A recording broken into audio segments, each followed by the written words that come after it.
नमस्कार साथियों, मैं किशोर कुमार, युवा कांग्रेस उत्तराखंड। साथियों, आज एक बहुत गंभीर विषय पर आपके बीच चर्चा करने के लिए आया हूँ। आज देश में कोरोना संक्रमण के कुल मामले 2,75,000 से भी ज़्यादा हो चुके हैं। लेकिन एक और जहां देश की जनता इस लड़ाई को आत्मनिर्भर होकर लड़ रही है, ठीक दूसरी ओर देश के गृह मंत्री जी बिहार और बंगाल चुनाव के लिए अभी से वर्चुअल रैली कर रहे हैं और वो ये कह रहे हैं कि आने वाले चुनावों में 2/3 बहुमत की सरकार बनानी है। शर्म आनी चाहिए देश के गृह मंत्री जी को कि इस आपदा को भी अवसर में तब्दील कर दिया।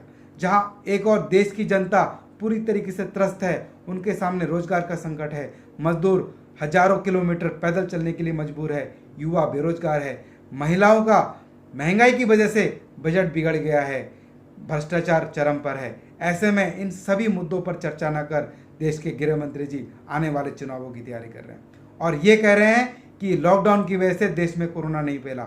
शर्म आनी चाहिए। जिस समय देश में विपक्ष के नेता माननीय श्री राहुल गांधी जी ने संसद में इस बात को कहा था कि मोदी जी, देश में बहुत बड़ी सुनामी आने वाली है, आप सचेत हो जाइए। उस समय आपने उनका मजाक बनाने का काम किया था। आपने ये कहा था कि राहुल गांधी जी देश की जनता को डरा रहे हैं।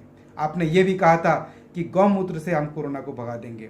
जिस समय देश में लॉकडाउन लगाना चाहिए था, उस समय आपने नमस्ते ट्रंप का कार्यक्रम किया और देश की जनता का खून पसीने की कमाई का 150 करोड़ रुपए खर्च कर दिया। जिस समय देश में लॉकडाउन लगाना चाहिए था, उस समय मध्य प्रदेश में चुनी हुई सरकार को अलोकतांत्रिक तरीके से आपने गिराने का काम किया।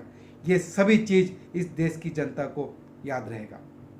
हम युवा कांग्रेस इन सभी चीज़ों की कड़े शब्दों में निंदा करते हैं। आप देश की जनता की फिक्र न कर वर्चुअल रैली के माध्यम से 144 करोड़ रुपए फूंक देते हैं। शर्म आनी चाहिए देश के गृह मंत्री जी को। देश के इन सभी मुद्दों पर कोई बात ना कर, कोई चिंता ना कर, कोई योजना नहीं है आपके पास और आप चुनावी रैली को संबोधन कर रहे हैं। इसकी हम कड़े शब्दों में आलोचना करते हैं।